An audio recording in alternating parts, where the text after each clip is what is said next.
Buenas noches, les damos la bienvenida a la edición central de MBD Noticias. Más noche que nunca, Mariana, creo que hoy fue noche todo el día. Sí, la verdad que sí, está bravo el tema del tiempo, pero bueno, nada, es lo que toca. Acá las voces un poquito tomadas, las narices también un poquito ahí congestionadas, pero bueno, hay mucha gente que está como nosotras, así Seguro que empatizan mucho claro que sí. con lo que estamos viviendo en este momento. Bueno, y vamos a contarles, vamos a empezar por una noticia que seguramente interesa mucho a conductoras y conductores, porque el directorio de la Unidad Nacional de Seguridad Vial aprobó por unanimidad el decreto que reglamentará la libreta de conducir por puntos, en el que se detalla cuántos puntos se quitan al conductor por cada tipo de infracción de tránsito. Según explicó el presidente de la UNACEF, Marcelo Metediera, el sistema funcionará en base a premios y castigos. Cada conductor iniciaría con 8 puntos y podría ir subiendo de calificación en determinado tiempo si no comete infracciones, con un máximo de 15 puntos. Sin embargo, al cometer infracciones se le quitarían puntos dependiendo de la gravedad. El objetivo es que la libreta de conducir por puntos comience a ser una realidad en el primer semestre del 2026. Bien, este es uno de los temas que tendremos en esta edición, pero hay mucho más. Vamos a ver los titulares. El ministro de Desarrollo Social, Gonzalo Sibila, destacó que el Plan Invierno está atendiendo a un total de 7.500 personas, 8.500 de las cuales utilizan los centros de 24 horas. La Asociación de Obreros y Empleados de Conaprole anunció un paro nacional de 24 horas y una movilización en la ciudad de Rivera para el jueves que viene, luego de una nueva instancia tripartita en el Ministerio de Trabajo, en la que la empresa reiteró que cerrará su planta en ese departamento. Más de la mitad de las y los uruguayos está al menos algo de acuerdo con gravar a las grandes fortunas, según un informe de la consultora Data 360.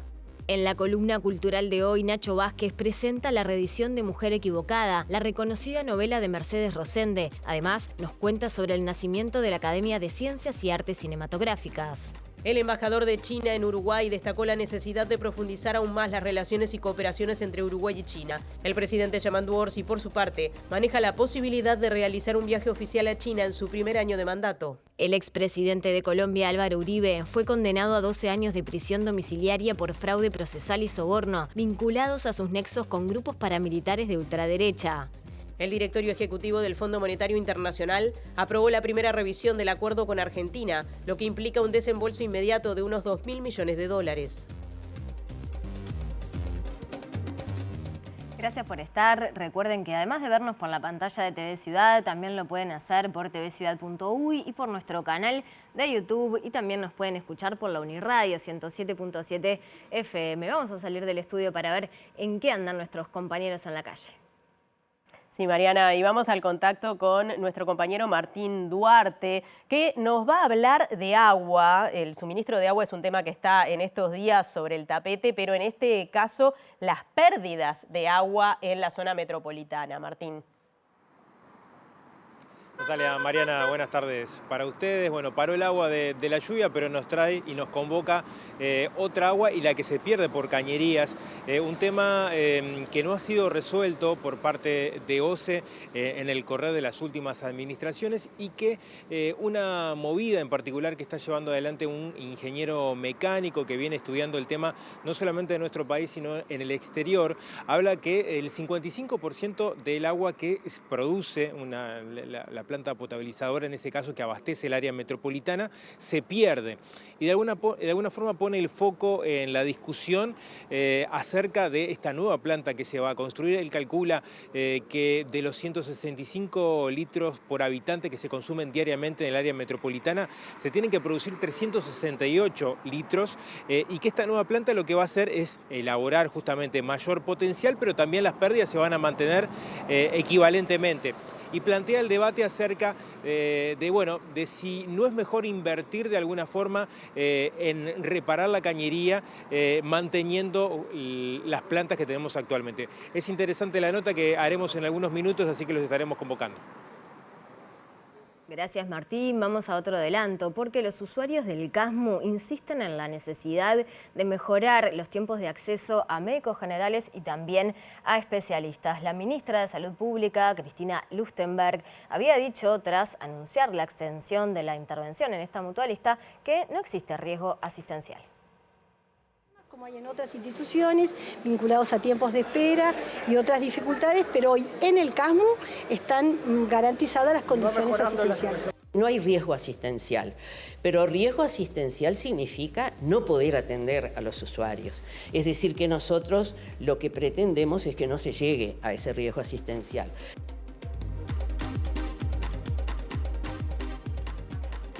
Bueno, vamos a retomar el contacto con Martín Duarte, que nos va a estar hablando sobre agua y los nuevos planes del gobierno para potabilizar justamente el agua. Gracias, compañeros. Bueno, estamos visitando, en este caso, a Gianbattista Gavazzi. Él es ingeniero mecánico, activista por el agua y ha presentado, ha relevado justamente algunos datos vinculados a las pérdidas de agua que tiene OCE, sobre todo en el área metropolitana, un porcentaje que llega al 55% de lo que se produce. Sobre todo cuando está en foco, bueno, la realización de una nueva planta. Vinimos a conversar con él. Gracias por estos minutos en particular.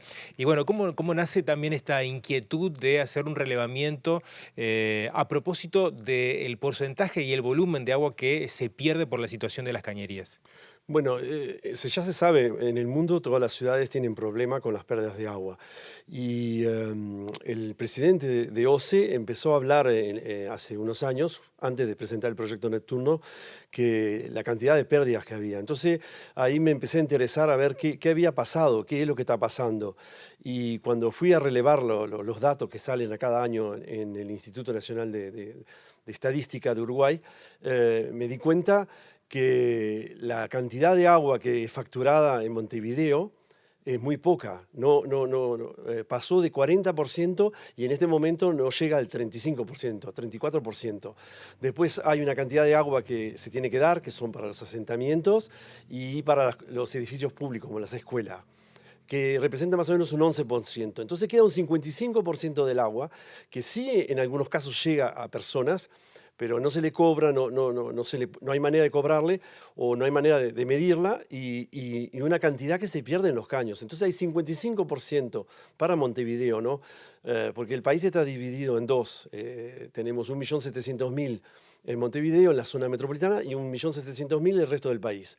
Y, por ejemplo, Montevideo consume 600.000 metros cúbicos por día y el resto del país consume 325.000. Quiere decir que la mitad. Y el resto del país factura 70% del agua, o se puede facturar. Entonces, cuando empecé a ver esos números, dije, esto no tiene sentido.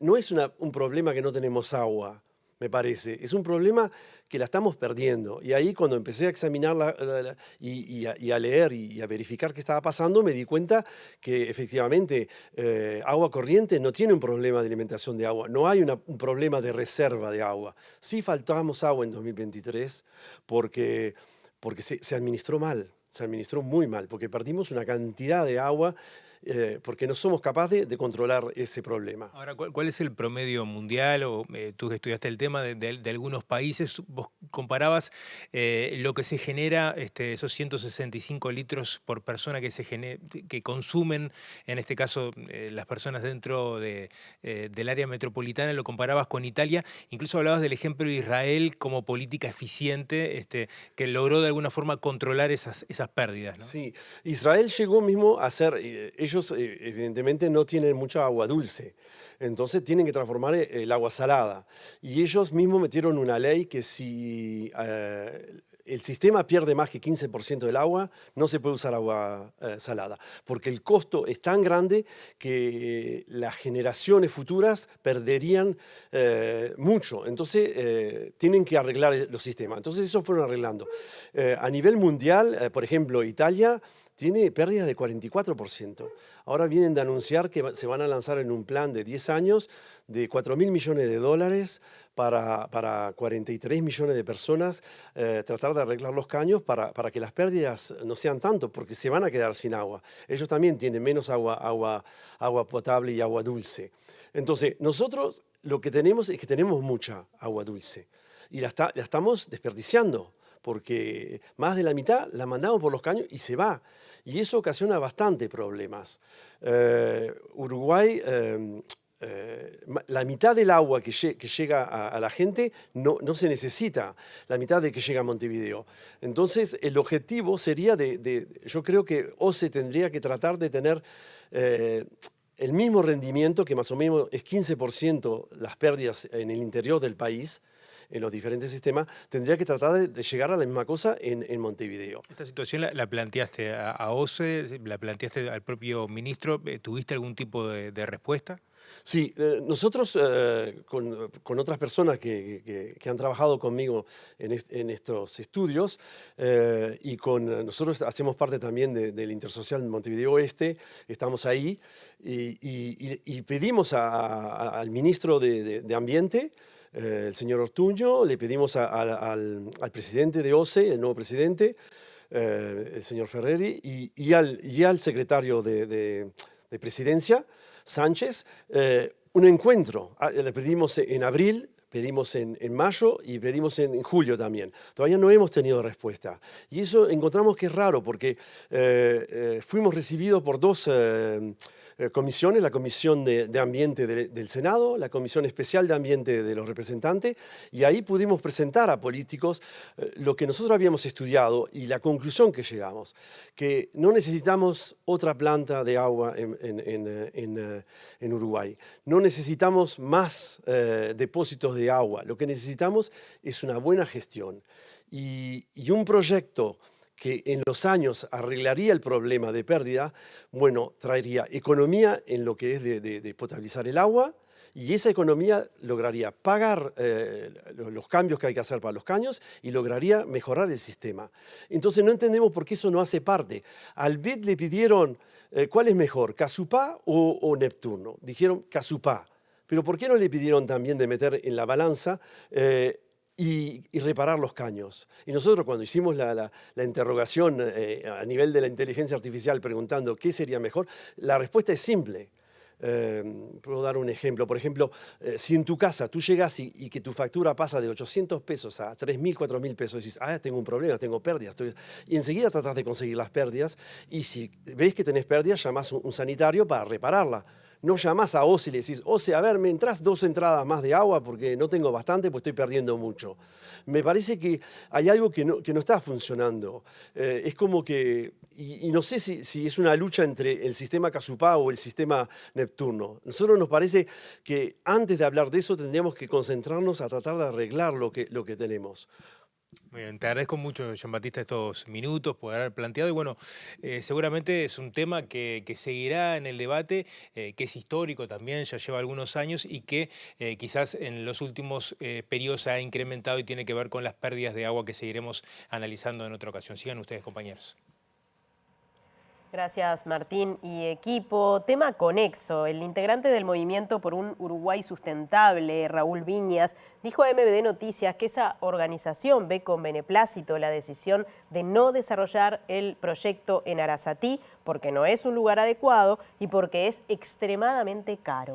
No obstante, Viñas expresó preocupación por el financiamiento de las obras que se van a realizar en lugar del proyecto Neptuno y el tiempo que demandará su construcción. Bueno, en relación a que no se haga el proyecto Neptuno en Arasatí, nuestra posición es beneplácito, estamos de acuerdo. Entendemos que no era el lugar adecuado, era un proyecto inconveniente, era un proyecto insuficiente y además extremadamente caro. En relación a lo que se va a hacer, todavía no estamos muy claros qué es lo que se va a hacer porque se anunciaron obras, pero a nosotros nos preocupa mucho de esas obras el cómo se van a pagar. Por otra parte, nos preocupa también la parte legal de cómo se va a transferir de alguna manera, según lo que se ha dicho, el contrato que era para hacer específicamente obras en Arasatí y caños en el departamento de San José, cómo se va a transferir eso a otras zonas, a otro lado, manteniendo las mismas empresas, cuando en realidad se cambia una parte importante del contrato, que es el objeto. Mientras tanto, hemos visto que ha habido una gran discusión sobre si Arasatí no, Arasatí sí, nosotros ya expresamos nuestra posición. También hay una discusión sobre qué es lo que se va a hacer a futuro, Casupá además, pero como tú bien decías recién, todas esas obras van a llevar 3, 4, quizás 5 años. De mientras, nosotros entendemos que hay que hacer algunas cosas, tenemos que movernos, no podemos dejar que esto quede para dentro de 4 o 5 años, porque el riesgo existe realmente de tener un problema. El río Santa Lucía, bien manejado, con reservas adecuadas y demás, entendemos que sería más que suficiente para abastecer a Montevideo, pero entonces lo que nosotros estábamos diciendo es, bueno, señores, las redes pierden la mitad del agua, arreglemos eso. Ahora sí cambiamos de tema porque la Asociación de Obreros y Empleados de Conaprole anunció un paro nacional de 24 horas y movilización en la ciudad de Rivera para el jueves próximo, luego de que una nueva instancia tripartita en el Ministerio de Trabajo, en la que la empresa reiteró que cerrará su planta en ese departamento, generó estas medidas que anunciaron. Y el presidente del sindicato, Enrique Méndez, dijo a MBD Noticias que la planta de Rivera es económicamente rentable y se preguntó qué tipo de desarrollo industrial se pretende construir en el norte del país. De no revertirse esta situación de lo que sigue siendo el cierre de la planta de Rivera, nosotros venimos planteando un plan de acción que se viene llevando adelante. El día jueves vamos a estar realizando un paro a nivel de todo Conaprole, también una movilización que va a ser a nivel de la Federación de Trabajadores de la Industria Láctea, junto al PIT-CNT departamental allá en Rivera, junto a actores sociales, actores departamentales que en el marco del consenso por la defensa del desarrollo industrial, de la planta industrial en el departamento se han planteado y vamos a estar realizando una movilización en defensa de la planta. Nadie le garantiza a ningún trabajador y trabajadora que su pareja va a tener el trabajo que tiene en Rivera a 400 kilómetros ahora donde le está pidiendo Conaprole que se vaya, que su casa la tiene allá, su vida la tiene allá y obviamente el lugar donde le pretenden que se mude no tiene esas condiciones. Segundo, otra cuestión es que es la última planta del norte del país que nosotros tenemos, planta industrial. Entonces, acá lo que tienen que estar diciendo es coherente que una cooperativa, es coherente que una empresa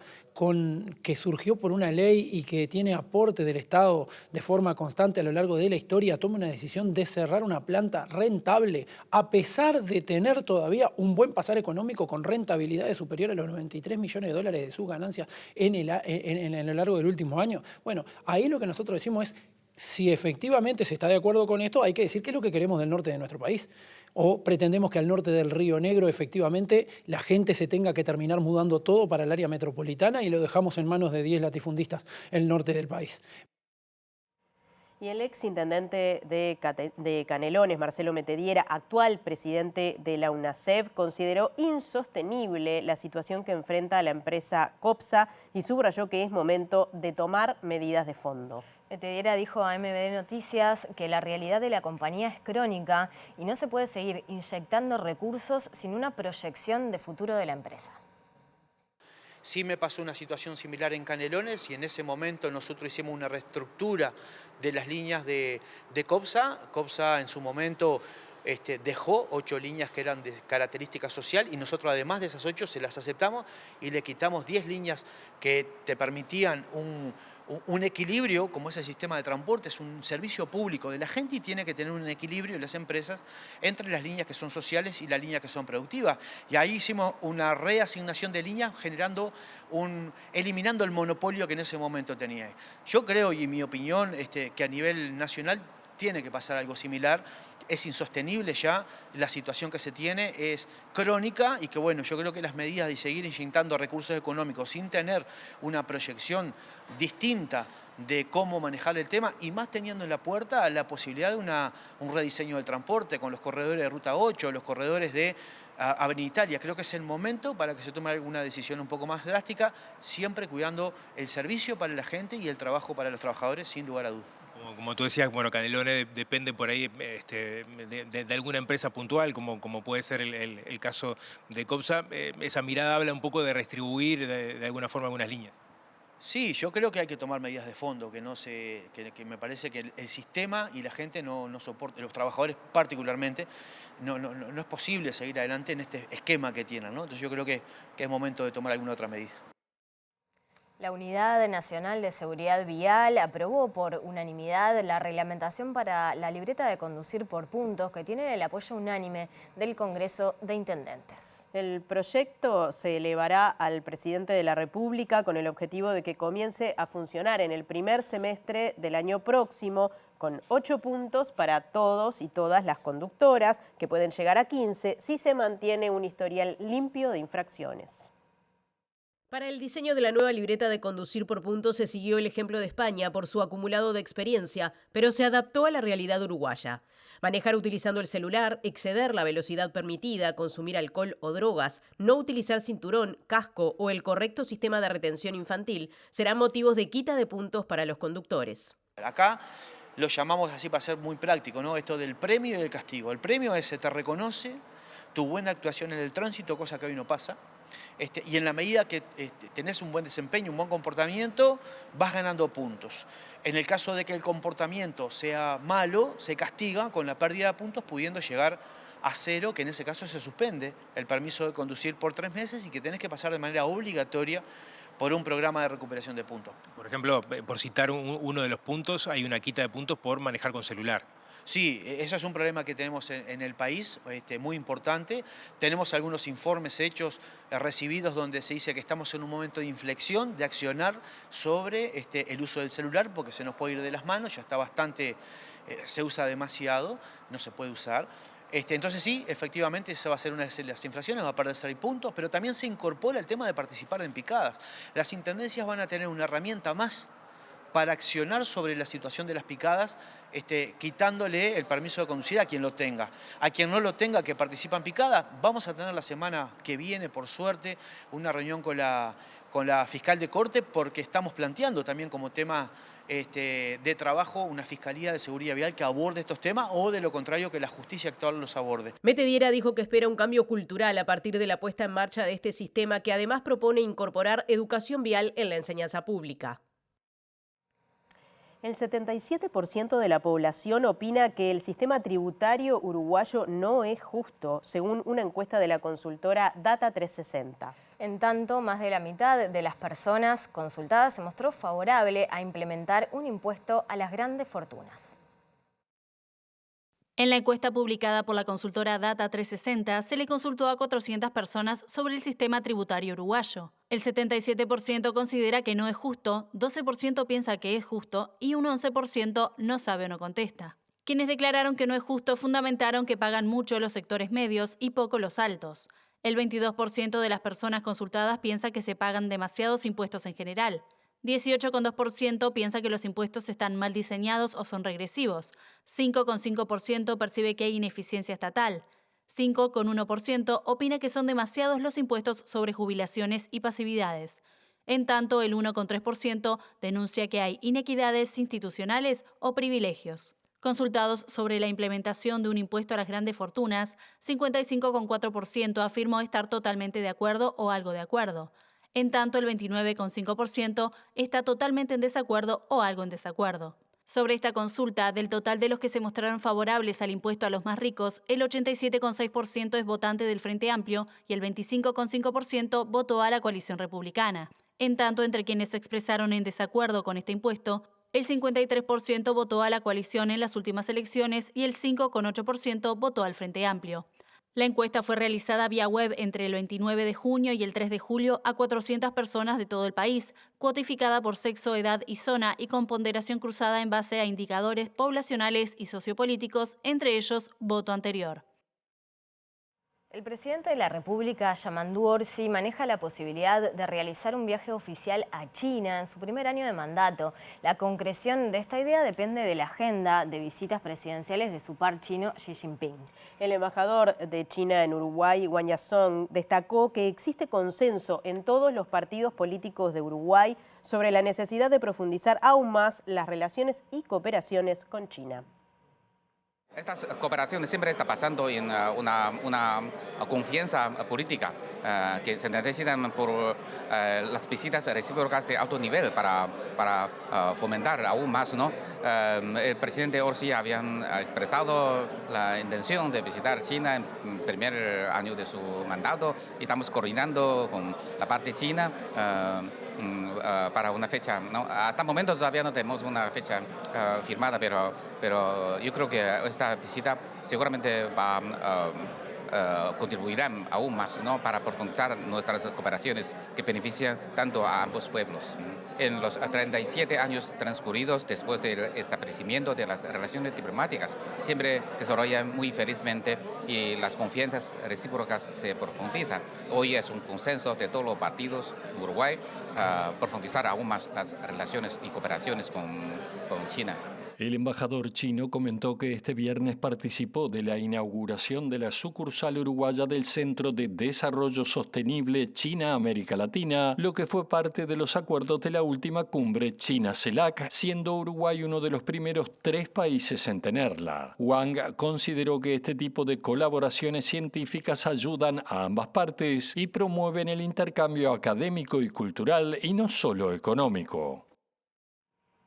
Y la ministra de Defensa Nacional, Sandra Lasso, destacó que la relación de amistad con China trasciende lo comercial, donde es un socio estratégico importante y alcanza a otros intercambios en varias áreas que se pueden concretar. Lasso participó hoy de la recepción por la celebración del 98º aniversario de la fundación del Ejército Popular de Liberación China.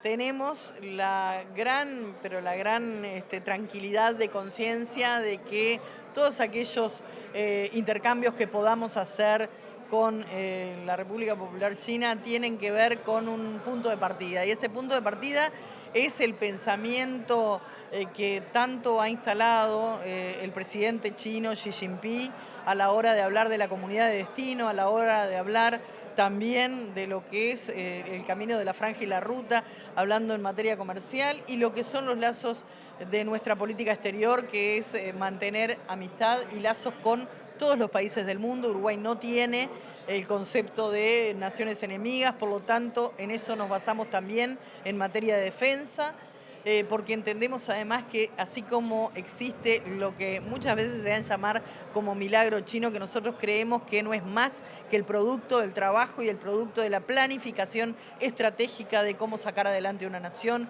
Cada nación tiene el derecho y la autodeterminación para elegir las formas de gobierno que se da, y en eso está Uruguay también comprometido. Uruguay tiene lazos de todo tipo, con todo tipo de nación, y en eso vamos a continuar. La ministra tiene previsto participar de una cumbre de ministros de defensa que se desarrollará en China en septiembre. Lasso ha viajado en varias ocasiones a diferentes regiones de ese país anteriormente.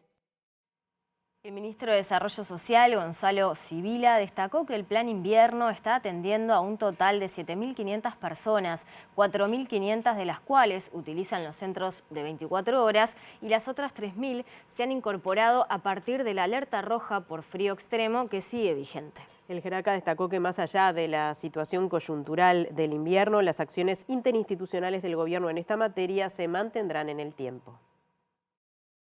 Bueno, sigue con mucha fuerza, ¿no? Estamos tensando, digo yo, siempre todos los recursos del Estado para atender una situación crítica, hablando de derechos y de desarrollo social, la afectación a la dignidad humana que implica la exposición a la situación de calle es algo que a nosotros nos preocupa y lo tenemos en primer lugar de la agenda. Hemos estado trabajando desde el día 0 de la gestión en esto. Antes del inicio del Plan Invierno ya teníamos una expansión muy grande de cupos, nos llevó a adelantar el Plan Invierno al 25 de abril, más de 1.000 cupos nuevos en centros nocturnos y de contingencia. Tenemos una enorme cantidad de personas en centros de 24 horas, también cerca de 4.500, y con la alerta roja dimos un salto a una coordinación interinstitucional superior que nos permite hoy estar dando respuesta, además de las 4.500 personas que están en el sistema de forma permanente, a cerca de 3.000 personas que están siendo atendidas entre los centros del Ministerio de Desarrollo Social y los centros de evacuados. Así que lo evaluamos como un paso adelante en una situación muy complicada. No es una respuesta perfecta, hay que seguir trabajando mucho y ese trabajo va a requerir de creatividad, ¿no? Por eso también ponemos en valor, y en esta actividad fue importante escucharlo, también algunas personas lo ponían en valor, proyectos como Puertas Abiertas, Comunidad de la Calle, que es un proyecto nuevo que estamos implementando desde antes de la alerta, que implica la generación de espacios comunitarios donde recibir a las personas en situación de calle, duplas que salen al territorio a buscar a las personas en situación de calle, con un componente técnico y un componente de agente comunitario, trabajando, planteando propuestas socioeducativas, sociolaborales, y no solamente quedándonos en la respuesta a la emergencia, que es algo muy importante pero no es suficiente. Presenta Mercado Agrícola de Montevideo, en el corazón de un barrio donde late la ciudad. Mercado de Historias. Mercado de Historia.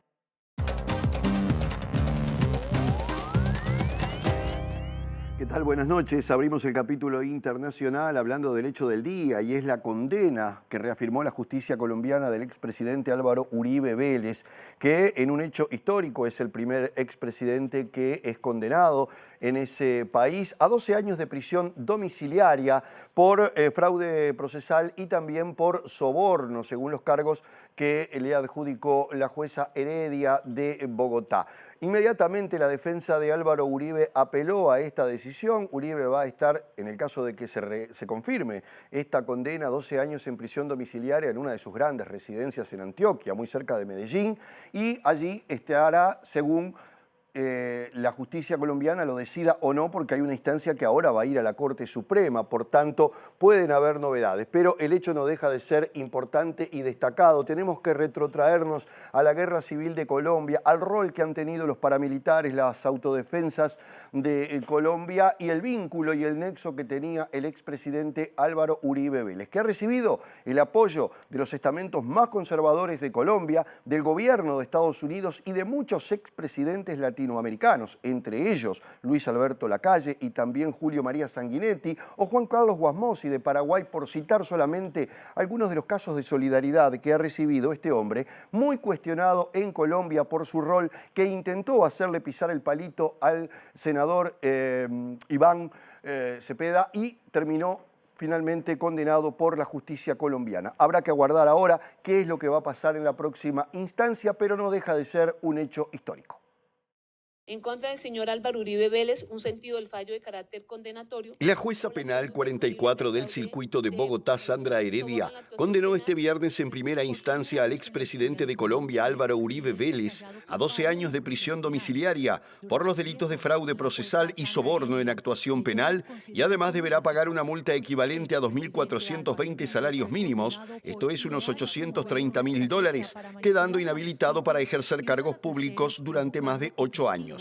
Sin embargo, de momento, la condena no se ejecutará porque la defensa de Uribe anticipó que apelará el fallo y pasará al Tribunal Superior de Bogotá. El exmandatario de 73 años ya se encontraba en prisión domiciliaria desde el pasado lunes, cuando Heredia lo declaró culpable en el fallo del denominado Juicio del Siglo, que consideró que el expresidente y líder del Centro Democrático, mediante emisarios, ofreció beneficios a personas privadas de libertad con el objetivo de resultar favorecido en otros procesos que la justicia adelantaba en su contra y manipular testigos a través de terceros que lo vincularan al senador Iván Cepeda con hechos ilegales. De acuerdo con el veredicto, el exmandatario es culpable del delito de soborno en actuación penal porque a través de su ex abogado Diego Cadena trató de sobornar e incentivar económicamente a varios testigos para que declarasen falsamente ante la justicia. La Fiscalía General de la Nación acusó a Uribe en mayo del 2024 de los delitos de soborno, fraude procesal y soborno en actuación penal,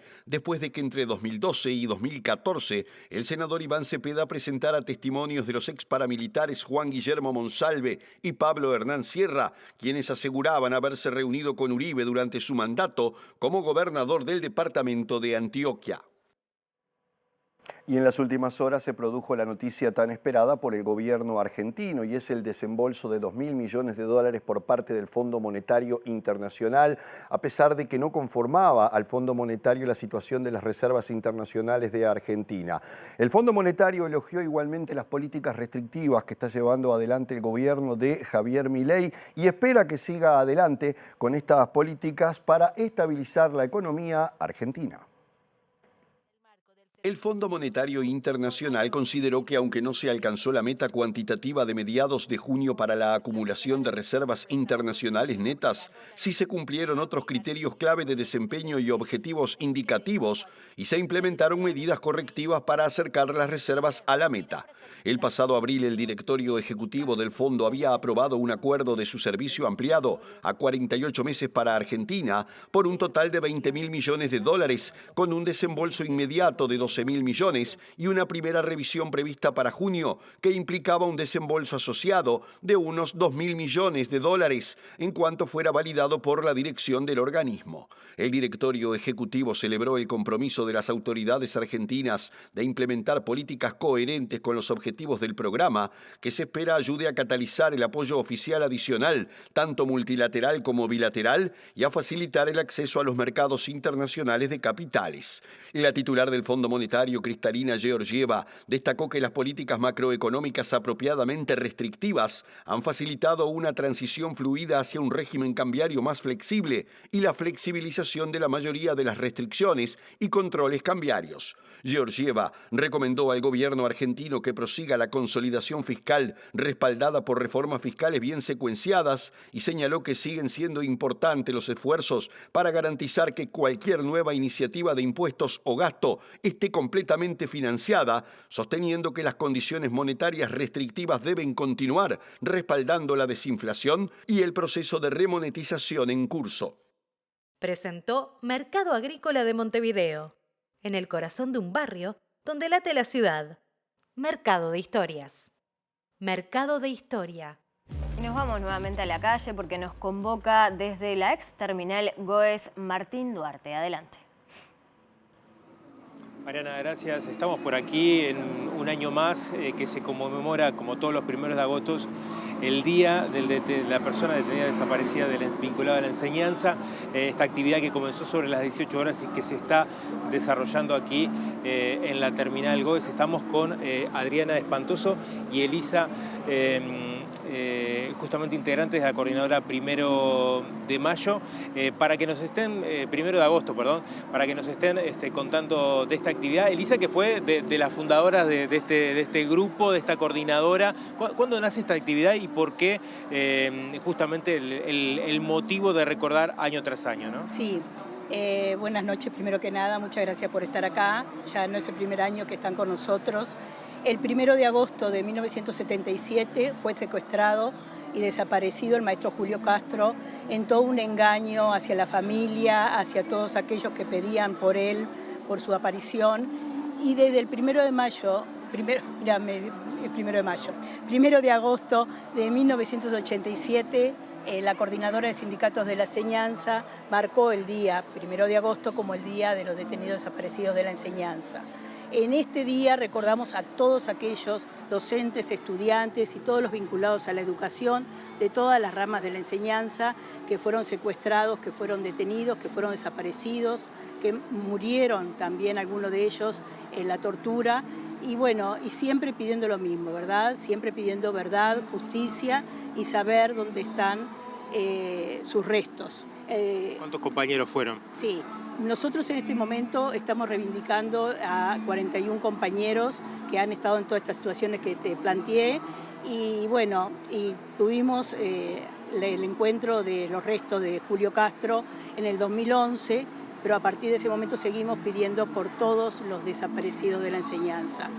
Este es un año más que estamos acá, este es el tercer año que estamos en la terminal Goes, lugar donde nos reciben muy bien y nos sentimos muy gratos de estar acá. Y bueno, y estamos con una actividad que la compañera va a contar cómo es la actividad para el día de hoy, pero vamos a seguir pidiendo todos los 1 de agosto por los detenidos desaparecidos de la educación. Antes de escuchar a Elisa Moreno, consultarte cómo tomaron la designación de Mariana Mota, que se integró justamente a la institución nacional en una búsqueda y también un respaldo que ha tenido por distintas organizaciones, ¿no? Sí, para nosotros realmente fue muy importante y nos gratificó mucho que se haya llegado a ella porque realmente es una mujer que ha luchado siempre por todo lo que tiene que ver con los derechos humanos y ha estado en actividades nuestras también, ha participado ella como oradora en algunas actividades nuestras cuando las hacíamos en la Casa de las Maestras y bueno, para nosotros realmente fue muy satisfactorio. Bueno, Elisa, ¿en qué consiste la actividad y cuáles van a ser los ejes y los puntos también de la plataforma, verdad?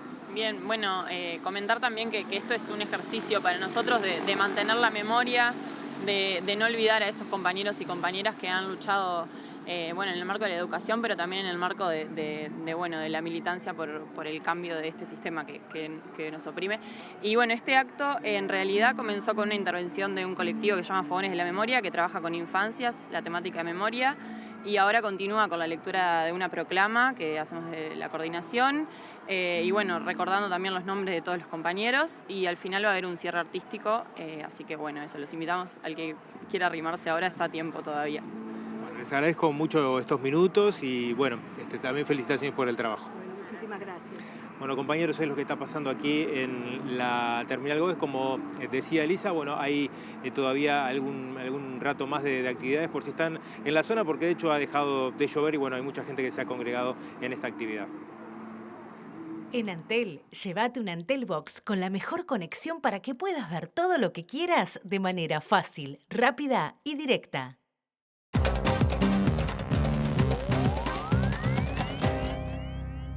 Y los viernes son días que se prestan particularmente para hablar de cultura, entretenimiento, para escuchar recomendaciones, y por eso recibimos a Nacho Vázquez, que tiene un montón de temas preparados para compartir con nosotros. ¿Cómo andás, Nacho? Exactamente, Pani, ¿cómo estás? ¿Todo bien? Bien. Recomendaciones para el fin de semana, pensando en el clima gris, en la lluvia, en el frío. Vamos a arrancar primero que nada con un libro, con este libro Mujer Equivocada de Mercedes Rosende, que es un libro que se publicó hace 11 años por primera vez, y la pregunta lógica es ¿por qué estamos hablando de este libro ahora? Editorial Planeta lo volvió a editar, lo publicó de nuevo. Mujer Equivocada es el primer libro en el que Mercedes Rosende habla sobre Úrsula López, ese personaje que comienza su saga del mundo justamente de Úrsula López. Por más que sea una saga, se pueden leer independientemente. Y en Mujer Equivocada nos hace el planteamiento de esta mujer que funciona como una especie de heroína rara, con un humor ácido, con bastante sarcasmo, y nos mete dentro del mundo de la novela negra, del noir, pero desde otro lado, mucho más ágil, mucho más accesible a través de la prosa. Una recomendación que realmente se puede leer en un fin de semana. Perfecto, entonces queda esa recomendación hecha. También vas a hablar de cine, ¿no? Sí, de otros rubros del arte. Voy a hablar de cine, que tengo una recomendación, pero antes tengo una noticia, quizás algunos ya saben. Este miércoles se realizó la primera asamblea, la asamblea fundacional de lo que va a ser la Academia de Ciencias y Artes Cinematográficas del Uruguay. Para los que no saben, esto vendría a ser como cuando se nombra la academia en los Oscars, el premio de la academia, lo eligió la academia y demás. Bueno, la idea es generar una academia de este estilo en Uruguay. Armé un pequeño tape al respecto para hablar un poco sobre cómo es el tema de la fundación, de qué se va a encargar, quiénes la componen. Si te parece, lo escuchamos. Bárbaro, lo escuchamos. En el Centro Cultural de España se llevó a cabo la Asamblea Fundacional de la Academia de Artes y Ciencias Cinematográficas del Uruguay. La academia, que funcionará como una asociación civil sin fines de lucro, será el homólogo nacional de instituciones como la responsable de entregar los premios Oscar en Estados Unidos o los Goya en España. Entre sus objetivos y fines destacados en su estatuto fundacional, la academia se presenta como un mecanismo que busca fomentar el progreso de la cinematografía nacional, el intercambio de información científica, artística y técnica entre sus miembros y la realización de estudios y trabajos vinculados al mundo del cine y afines. De la misma manera, el ente reconocerá anualmente los mejores trabajos del séptimo arte a nivel local, además de ser responsable de la selección de aquellas películas que representarán a nuestro país en las premiaciones internacionales. La academia será presidida por la productora Virginia Hinze, mientras que la vicepresidencia quedará a cargo del actor Jorge Temponi. Otros nombres de la industria nacional que completan el cuadro directivo son Diego Fernández, Agustina Chiarino, César Troncoso, Pablo Stoll y Lucía Garibaldi. En conjunto con la Agencia de Cine y Audiovisual del Uruguay, ACAU, la academia será presentada formalmente en conferencia de prensa en las próximas semanas. Bueno, ¿se puede decir que vamos a tener nuestros propios Oscar o algo así? Exactamente. Pasando en limpio para el público es justamente eso, que siempre es interesante y atractivo saber que hay un premio nacional, sea de libros, de cine, de lo que sea. En este caso vamos a tener como nuestro propio Oscar de mano de la academia. Como nombrábamos ahí en el tape, va a ser presidida por la productora Virginia Hinze y va a ser el vicepresidente nuestro compañero Carlos Temponi. Ahí va, Le mandamos un abrazo grande también a Tempo en este momento que está pasando, complicado para él y para toda su familia. Y bueno, quedamos atentos también a lo que se diga en esta conferencia de prensa, a ver cómo se va a instrumentar, ¿no? Este premio, que además sirve como una orientación. La gente, yo creo que le interesa, porque bueno, de alguna manera es sacar piques también para ir a ver pelis, ¿no? Que están catalogadas de Creo que buena forma. eso es lo atractivo de los premios Claro. para el público en general. Saber que fue ganadora del Premio Nacional de la Academia, bueno, sabes que vas a ver una buena película. Bien. Bueno, ¿y tenés algo puntual para recomendar? Tengo una del cine? buena película que es una coproducción uruguaya y argentina. Estoy hablando de Un Mundo Recobrado de Laura Bondarevsky. Ella es una directora argentina y en esta película, que no podemos llamar ni documental del todo ni ficción del todo, porque en realidad lo que hace es recurrir a material de archivo, usar el formato documental, hay entrevistas y demás, pero también ficcionar ciertos pasajes de la historia. Ella se encarga de retratar la historia de Yenia Dumnova. Yenia Dumnova es una rusa que vivió el final de la Segunda Guerra en Rusia y demás, y por esas casualidades del destino conoce a un diplomático taquígrafo uruguayo que estaba de viaje en Rusia, se enamora y termina viniendo para acá. A su llegada vamos a ver el paso por la dictadura cívico-militar de Uruguay. Junto con este embajador Mario viaja a Chile, entonces también vemos la dictadura de Pinochet. Una vida realmente de película. Y lo lindo es que trata de un montón de cosas esta película. Trata sobre justamente todas estas historias que estamos viendo, de los conflictos mundiales, las dictaduras cívico-militares de América Latina, pero también trata sobre el Teatro El Galpón, porque Yenia, cuando se instaló en Uruguay, trabajó como escenógrafa y como vestuarista. Trata también sobre Marcha, porque ella ilustró el semanario. Trata sobre el amor, sobre ese vínculo que tenía con Mario, y también en cierta manera es la historia de Laura, la directora, porque ella en el exilio, ella hija de exiliados en Suiza, conoce a Yenia y la adopta como su abuela. Realmente es una historia muy linda, muy destacable. El formato es muy interesante, tiene una relatora, una narradora permanente de la película, que va hasta lo poético, pero sin volverse cursi, como que encuentra las palabras justas. Muchas veces rompe una cuarta pared que parece que nunca existió, porque le habla a Yenia y le dice, elegí esta actriz para representarte porque me pareció bonita, describe los lugares, no sabe si eran así como lo describe ella, pero se los imagina y los quiere retratar de esa manera. Realmente algo increíble y muy distinto para ver, Un Mundo Recobrado, que este fin de semana está tanto el sábado como el domingo en Cinemateca. Muy bien. Y bueno, para cerrar trajiste una recomendación musical que vos decías, los días grises se prestan para leer, bueno, también se prestan para escuchar reggae, ¿no? Porque levanta de alguna manera. Levanta un poco el ánimo, exactamente, Mari. Este sábado 2 de agosto en el Montevideo Music Works también juega a favor del clima porque es una sala cerrada. La banda bonaerense Los Cafres se va a estar presentando en Uruguay, hace 7 años que no venían. Y nos vamos a despedir con una pequeña sinestesia escuchando Tus Ojos. Perfecto, vamos a escuchar entonces.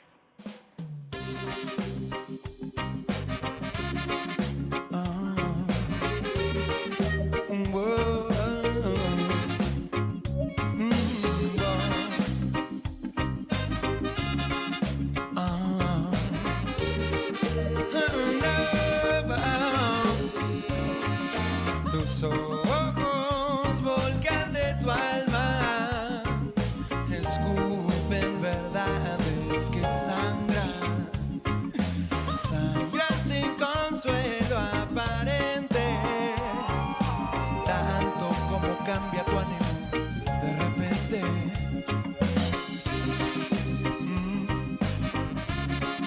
Oh, oh.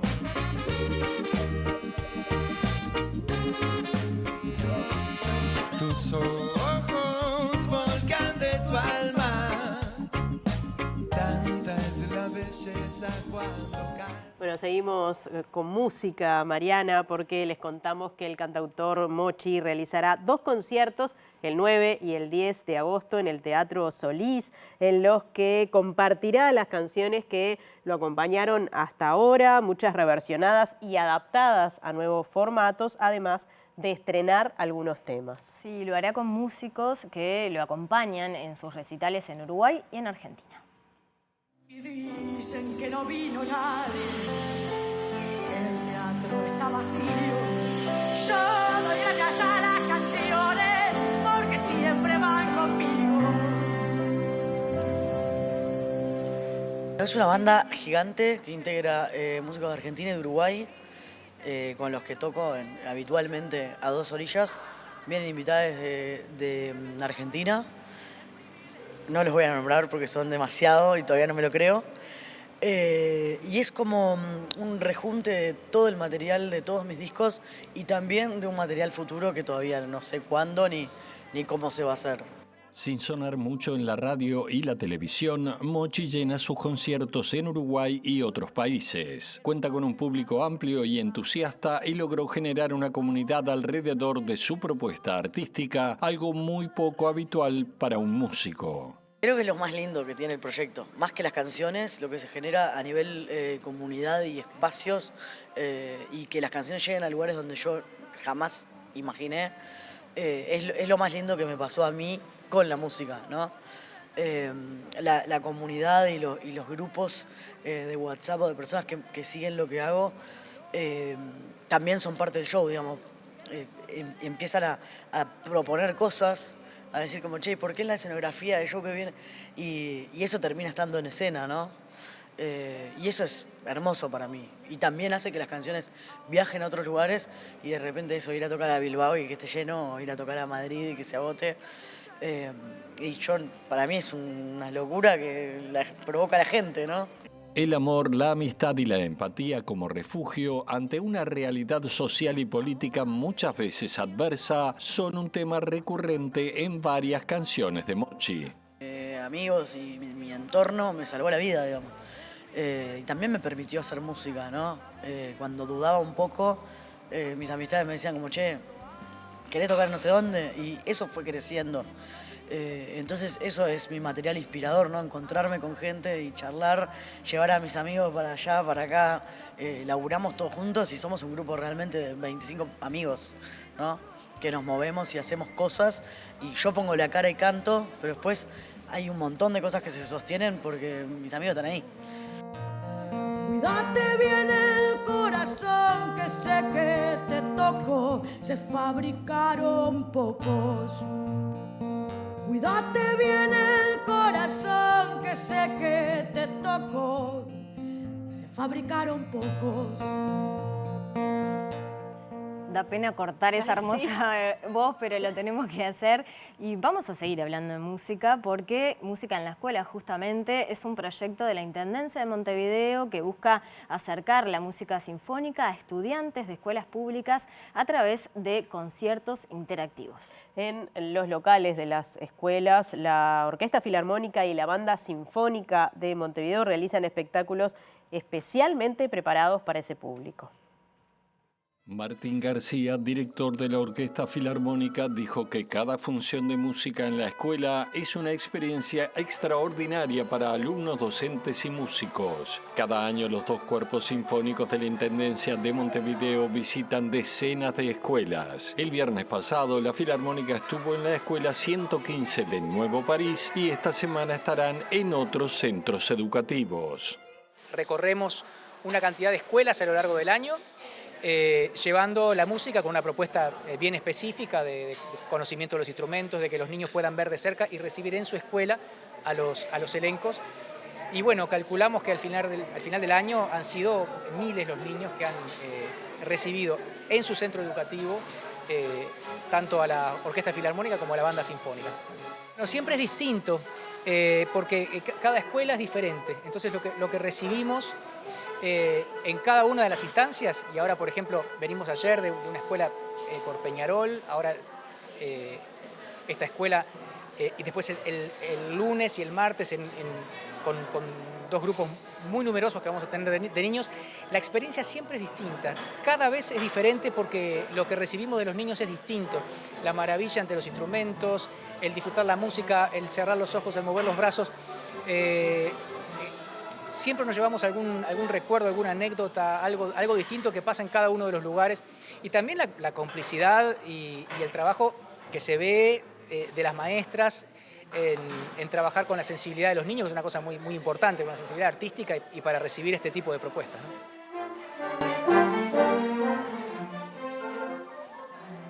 Volvemos al panorama internacional y hablamos de El Salvador, porque la Asamblea Legislativa de ese país aprobó una reforma constitucional que permite la reelección indefinida y que agrega un año más al periodo normal de elecciones, o mejor dicho, de mandato del presidente, en este caso Nayib Bukele. También otra de las reformas que se ha implementado es que no haya segunda vuelta electoral, que en la primera vuelta todo quede resuelto, lo cual haría que cualquier partido o candidato pueda ganar sin las mayorías necesarias. Todo esto se dio en un contexto donde hubo críticas, pero hubo mayoría en la Asamblea Legislativa hacia algo que se entiende es la reelección indefinida del presidente Nayib Bukele. La diputada Ana Figueroa del partido Nuevas Ideas del presidente Nayib Bukele planteó cambios en 5 artículos de la Constitución, entre los que se incluye también la eliminación de la segunda vuelta en las elecciones, por lo que ahora un partido o coalición podrá ganar los comicios, incluso sin obtener la mayoría absoluta. Asimismo, se propuso que el mandato actual de Bukele, que finaliza el 1 de junio del 2029, termine en 2027 para que las elecciones presidenciales y legislativas coincidan, permitiendo al mandatario presentarse a la reelección para un mandato más largo 2 años antes, cambios que se aprobaron por 57 votos a favor y 3 en contra. Es darle el poder total al pueblo salvadoreño, argumentó Figueroa, y añadió que la reelección ya existía para todos los cargos de elección popular como alcaldes y diputados, pero no para presidente, asegurando que la reforma busca una mayor estabilidad en los ciclos electorales, ya que reduce los costos económicos de cada jornada electoral. Por su parte, la agrupación política Arena rechazó los cambios alegando que fueron impuestos sin diálogo ni consenso y acusó al oficialismo de querer perpetuarse en el poder, ya que los cambios violentan la alternancia en la presidencia. Mientras el presidente del partido oficialista, Javi Sablá Bukele, primo del mandatario, reconoció que la reforma pretende que Nayib Bukele se mantenga en el poder por más tiempo y expresó que su organización se asegurará de que todo esto se cumpla hasta el final, ya que el presidente Nayib Bukele es el único que puede llevar a El Salvador hacia donde nuestra población quiere llegar y que debe seguir al frente de esta transformación, según dijo. Bien, volvemos a nuestro país. Les contamos que el gobierno convocó a las organizaciones representativas de productores de comercio mayorista y minorista vinculados a la actividad de la Unidad Agroalimentaria Metropolitana para que nominen a sus candidatos a integrar el directorio de esta empresa. Las propuestas deben presentarse en las oficinas de la UAM con un plazo de 20 días. Una resolución del gobierno firmada por el presidente Yamandu Orsi y el ministro Alfredo Frati el 30 de julio abre la convocatoria por un plazo de 20 días. Las organizaciones gremiales proponentes deberán acreditar estar vinculadas a la actividad de la Unidad Agroalimentaria Metropolitana y contar con personería jurídica. Las nominaciones deberán presentarse en las dependencias de la UAM en Camino Luis Eduardo Pérez 6651. El directorio de la UAM está integrado, entre otros, con 3 miembros designados por organizaciones representativas de productores vinculadas a la actividad de la UAM, las que deben ser convocadas por la Intendencia de Montevideo y el Poder Ejecutivo para nominar candidatos. Esto incluye un miembro designado por las organizaciones representativas del comercio mayorista y uno por las organizaciones representativas del comercio minorista. Ayer jueves, José Saavedra asumió funciones como nuevo presidente del directorio de la Unidad Agroalimentaria Metropolitana, cargo en el que se había desempeñado entre 2015 y 2021. En sus declaraciones, Saavedra dijo que en los últimos años se estancó el crecimiento y aseguró que el principal objetivo es poner la casa en orden. Y la Unidad Agroalimentaria Metropolitana recuperó en junio 59.000 kilos de frutas y verduras de buena calidad alimenticia desechadas por los operadores por defectos cosméticos o de forma que se destinaron a las ollas populares de la zona oeste. También en junio, a través de un convenio con la cooperativa La Paloma, se recuperaron 9.000 kilos de nylon, madera y cartón. Este trabajo se desarrolla conjuntamente con el Plan ABC de la Intendencia Municipal de Montevideo. Esta cifra se ubica en el registro promedio mensual, destacando marzo, donde se recuperaron 67.000 kilos. Eso varía, pero forma parte, está dentro del promedio habitual. Y la dinámica que mantenemos es la misma, ¿no? Se recupera a pie de volquetas, todo se pesa, se embolsa, se hacen los remitos y la Intendencia lo levanta y va a una olla popular todos los días distinta. También, y a través del trabajo desarrollado por la cooperativa La Paloma, se recuperaron 9.000 kilos de nylon y cartón. Continuamos con la cooperativa La Paloma trabajando fuertemente, recuperamos nylon y cartón, papel también, pero especialmente cartón y nylon. Las toneladas son abundantes, andan en las 11.000 kilos promedio en lo que va del año. Es un gran trabajo también y de mucho esfuerzo de los compañeros y compañeras de La Paloma. Es fundamental para la operativa, forma parte de hacernos cargo de los residuos que nosotros generamos con la operativa y revalorizarlos y darles un sentido circular. Bien, cambiamos de asunto. La extensión por un año de la intervención del CASMU sin desplazamiento de autoridades es bien vista por las y los usuarios de la institución. Sí, de todas formas, insisten en la necesidad de mejorar los tiempos de acceso a médicos generales y también especialistas que actualmente tienen una demora de hasta 3 meses.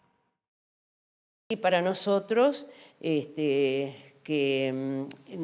nuestro foco es preservar la calidad de atención del prestador, nos parece que es una resolución que puede servir a ayudar a salir de la situación difícil, sobre todo económico-financiero, sobre la cual nosotros no tenemos opinión porque no tenemos documentación que nos permita emitir una opinión independiente con respecto al tema. Es decir, confiamos en que tanto el Ministerio como la institución puedan seguir trabajando para superar esa situación. Nuestra preocupación, te repito, es la calidad asistencial.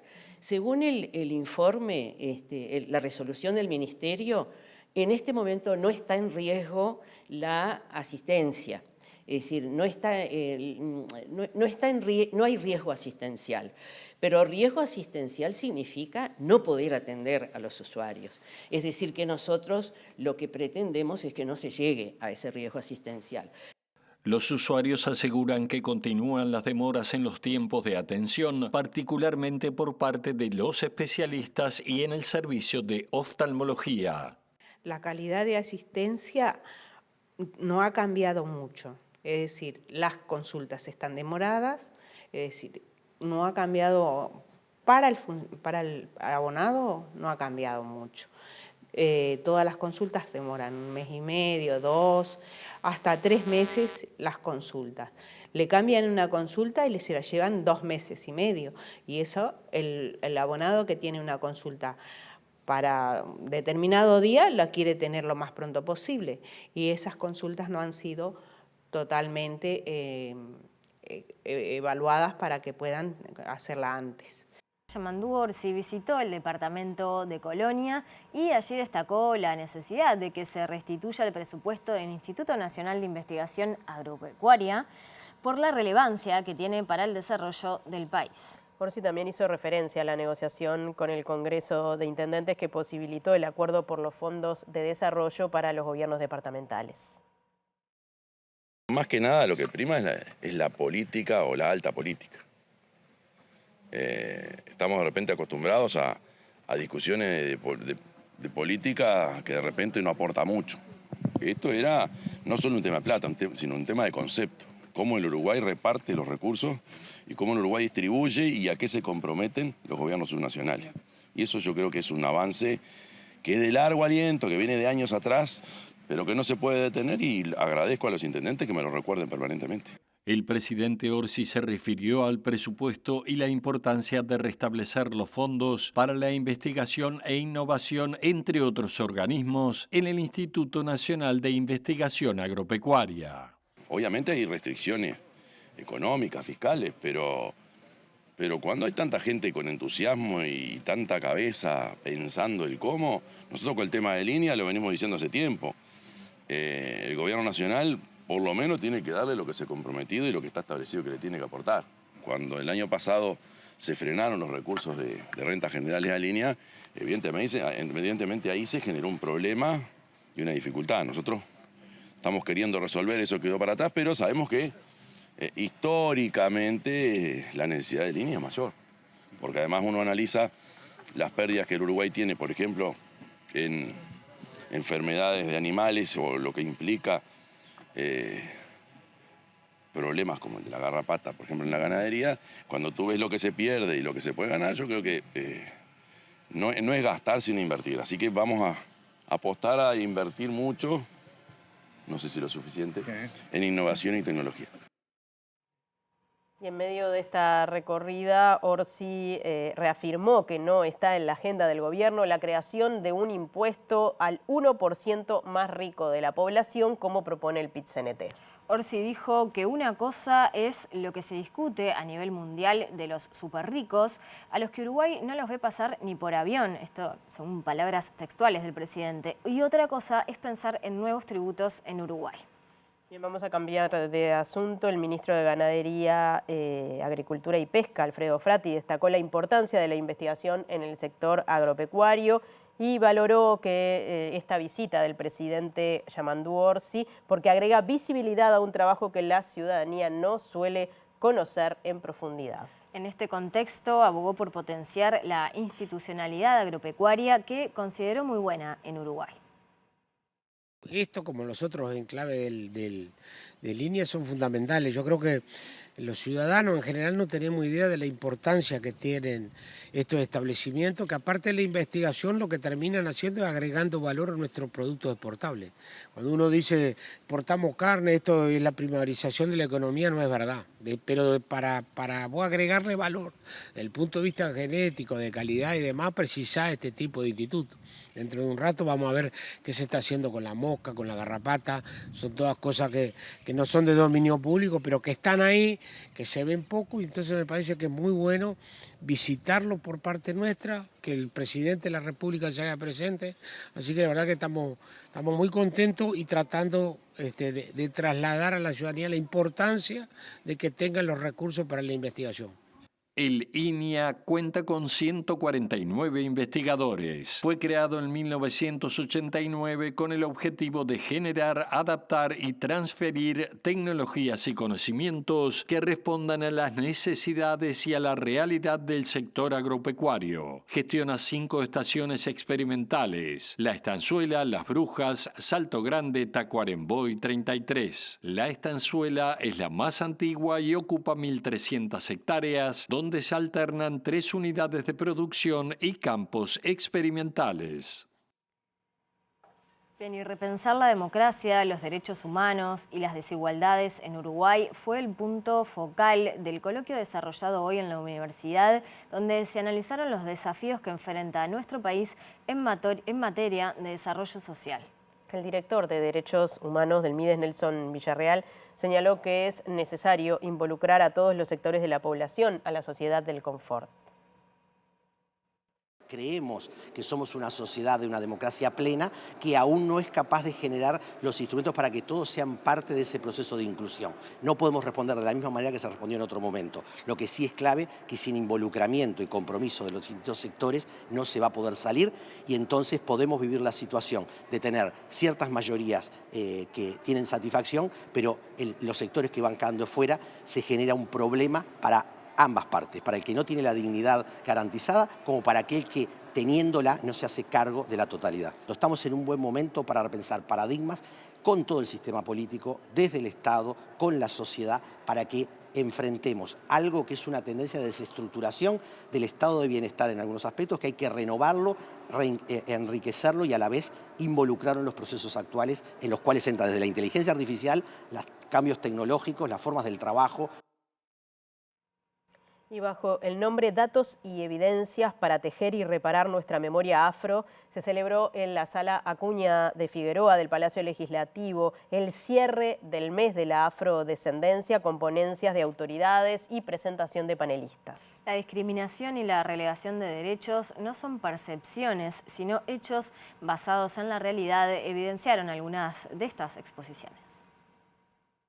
Los datos presentados evidenciaron la incidencia de la pobreza y cómo existe una separación de 10 puntos porcentuales en la población afrodescendiente en comparación con la no afrodescendiente, que en los últimos 10 años no se ha logrado reducir. Esa brecha también se traslada a la pobreza infantil y desde la mesa señalaron la importancia de tener en cuenta la ascendencia étnico-racial si se comienza a trabajar en un plan para combatir la pobreza infantil en el ámbito legislativo. Venimos a recoger mucha evidencia sobre la enorme desigualdad que padecen las personas afrodescendientes en Uruguay. Este es un problema de larga data, histórico. Hay en el Uruguay un racismo estructural y eso se refleja en todos los datos que hemos visto en esta actividad, que tienen que ver con los niveles de pobreza, con los niveles de desempleo, con los niveles de pobreza infantil, en fin, con muchas variables, con muchos indicadores que demuestran que la población afrodescendiente en Uruguay tiene un punto de partida desde el punto de vista de las oportunidades, del ejercicio de sus derechos, etcétera, que implica una gran postergación. Y eso es algo que hay que revertir, para eso se requiere política pública, para eso se requiere una articulación también entre el Estado y la sociedad.